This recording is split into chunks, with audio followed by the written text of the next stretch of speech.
Eli from App State. He's got a strange name. Yeah. Now, a little preview for them. They got 3 good quarterbacks in the room. They're going to have some of the top wide receivers. They're not going to be terrible, guys. No, they're not. But we'll talk about why their record will not reflect that here in a minute. Yeah. All right, let's break into this. Missouri 6-7 last year, coached by Eli Drinkwitz from Appalachian State. Had a lot of success there. Everybody's had success there, though, hasn't it? I mean, really. I mean, if you win 7 games, people are probably happy. App State, he's come over. He's 17-19 in his 3 years here. To be honest with you, Matt, he's probably a little bit on the hot seat. Offensively, Missouri, a little young on the O-line, but their wideouts are fantastic. They have 2, Dominic Lovett and Luther Burden, who is probably one of the most underrated players in the conference. They caught 101 passes last year for over 1,100 yards. Watch out for this guy, Matt. Luther Burden. Yeah. I remember talking about him. Yeah. Dominic Lovett's the other one.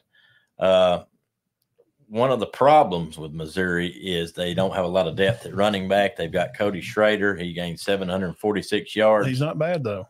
No, but Drinkwitz said he's not a workhorse. He was a good number 2 last year. Yeah. Because they lost their guy. They lost their main man. And but Schrader, there's just not a lot of depth there. And the problem is, they said he's not the kind of guy you want to give the ball to 25 times a game.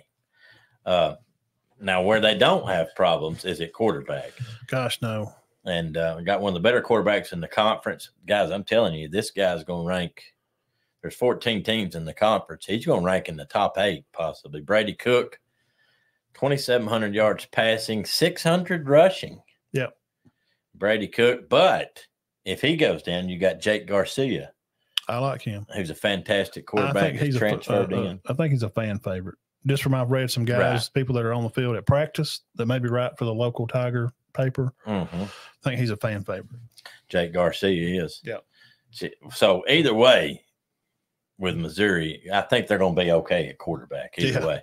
And Schrader, he needs some help, and one of the other backs may step up. But as of right now, that is a lack of depth position. Wide receivers are loaded with Lovett and Burden. Offensive line's better. Defensively, this is where the improvement has come. They only give up 25 points a game last year. Now, I know you're saying 25 points. That's not bad. Well, I just read, what was it?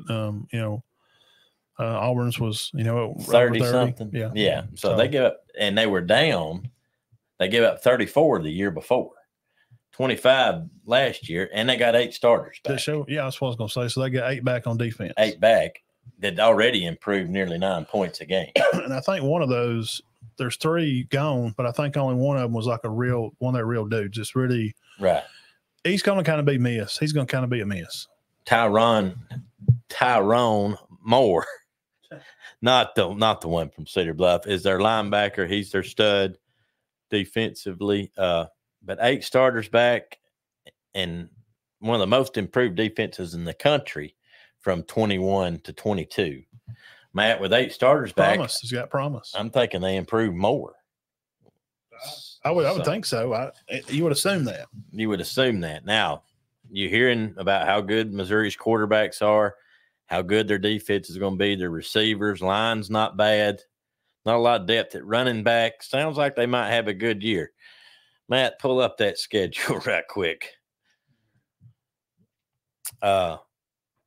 Here's the problem, and this is the reason I do not think Missouri will do any better than they did last year. And we got to give them credit now. Do they not have one of the toughest schedules in the country, Matt? Definitely. All right. So they start out with South Dakota. We're going to give them a win on that one. All right. And then what we got? Middle Tennessee. That's not a give me, is it?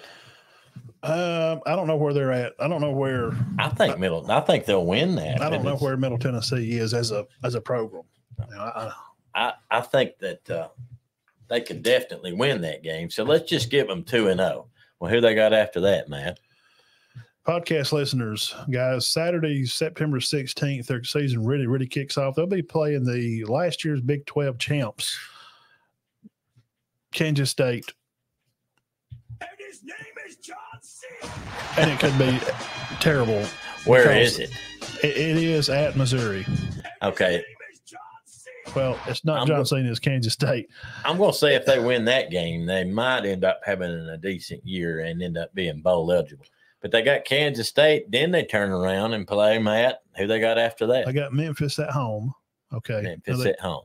Yes. And then they will be at Vandy, who's not terrible. Then starting the month of October, LSU will be at home the 7th October. Then they're going to travel to Kentucky. Then they're going to host South Carolina. And then the worst team of all, Idle, is going to be very hard. That's number one team in the country. But the worst part of any of this, look at this. Okay, now starting November, I just said. Look at their slate up there earlier. I just said starting October, they got LSU, Kentucky, South Carolina. Okay, yeah, easy peasy. Back to back to back. And then Idle. Yes, which is unbeatable. Then starting the month of November, people, podcast listeners, November 4th, they will be at Georgia, host Tennessee, host Florida, travel to play the Fighting KJ Jeffersons, which is going to have a very electric offense coming back. It should have a good offense. Yes, they've lost some guys, but and that time is at 3:00. The at Arkansas game. I think that's about the only time.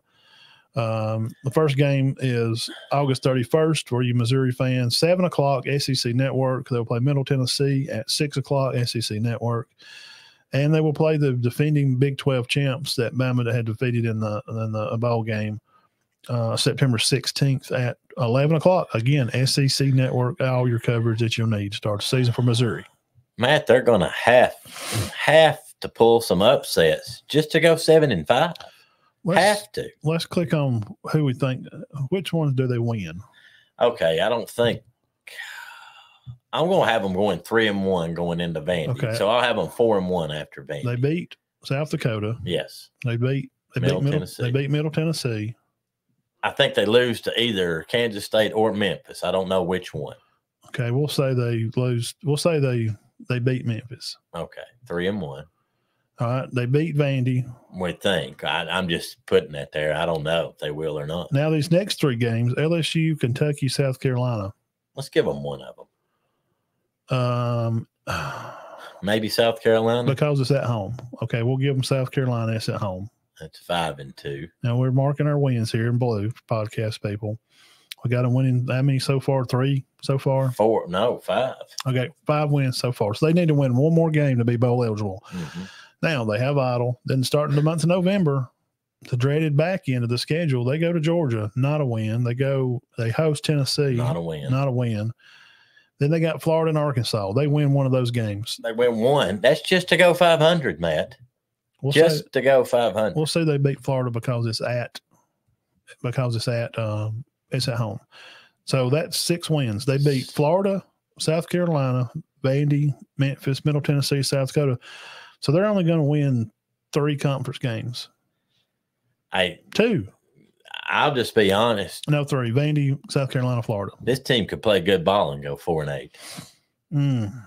I'm predicting them to go 5-7. Their schedule's too tough. I don't think they have the firepower to live up to it. I do think they will pull some upsets, but they may also get upset sometimes. I mean, Vanderbilt's a catch game because, it's right in between Memphis and LSU. I'm thinking 5-7 at best. Well, you see where the podcast, the Vanderbilt game is at right there. It's at Vanderbilt. Yeah, I think that's a catch game. Because you're looking ahead. We're going to talk about, Vanderbilt too at some point. We'll probably get to them next week. We may do Vandy and Tennessee together. And we're picking them to upset Florida and South Carolina. That there's a good chance neither one of those things will happen. I'm telling you, man, this team's going to be lucky because of their schedule to go 5-7. I'm thinking 5-7, 4-8. If they win 7 games, that means they have upset Arkansas or Kentucky. Well, you agree with that? And somebody's going to play out and not be as good as they're supposed these to be. These 2 games. Georgia, Tennessee, and LSU? Yeah. Georgia, Tennessee, and LSU. Yeah, good luck with that. They're just not playing Bama. That's the only team, and the Green Bay Packers. If he wins 6, he needs to keep his job. They're going to practice against the Jamboree against the Chiefs. just to, it's out there. Just to line it up. I think they're going to play in the USFL. It's kind of close by. And I know they didn't. I mean, it's just the way it worked out. But, I mean, they're 2 out of conference. They're 2 crossover games are Arkansas and LSU. Then you got Kansas State and Memphis. Memphis is not bad. Middle Tennessee's not bad. Memphis usually got some athletes. Now, it's going to be early. It's going to be like week 3, 4 of the season for Memphis. So they have their legs under them. But usually these teams are going to hit their stride about week 5 or 6. So they're going to guess who they get to run into right there.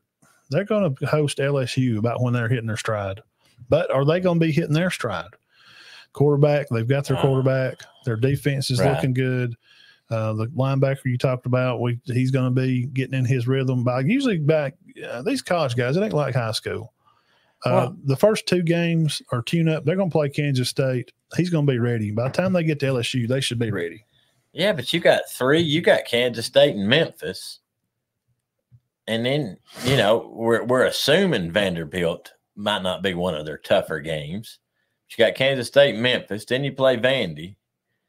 Boom. Then you got LSU at Kentucky. They don't play LSU at Kentucky. You got LSU. That'd be interesting. Then I think they ought to do that. Well, they've worked things out. Alabama, Arkansas, and Mississippi State play at Tuscaloosa. I like it. You like it. Alabama plays at Georgia this week. Iron Bowl hosted in Gainesville. That'd be interesting. But look at their slates. I mean, they're awful. Well, in Florida, we don't know. I mean, we're fixing to find out about Florida. Yeah. Florida's not going to be a pushover. Yeah. I don't think they're ready yet. I don't think they're fixing to arrive yet, but they're not going to be a pushover. I'm telling you, Matt.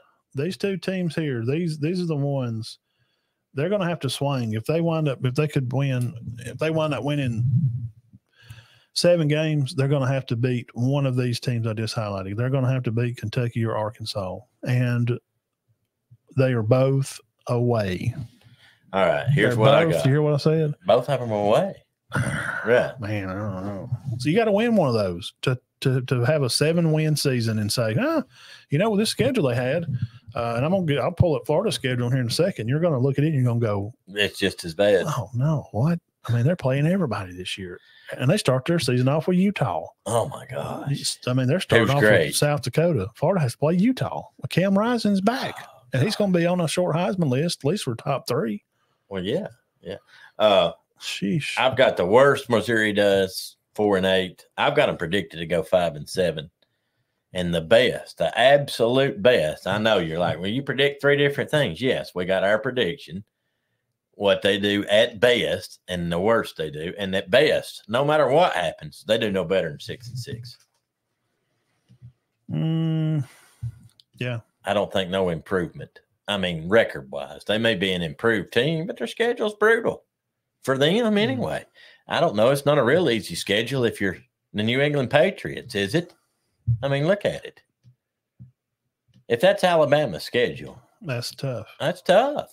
If they run 6-6, that'll be his 3rd year down. They'll keep him around. If he goes 6-6, they'll keep him. But I'm afraid if he goes 4-8 or 5-7, they're going to get rid of him. And I don't know that it's fair. It's not fair. Look at this schedule. It's top. The top is not terribly heavy, but guys, you're playing the return Big 12 champs. Okay. Well, let's just look at it. They play 1, 2, 3, 4, 5.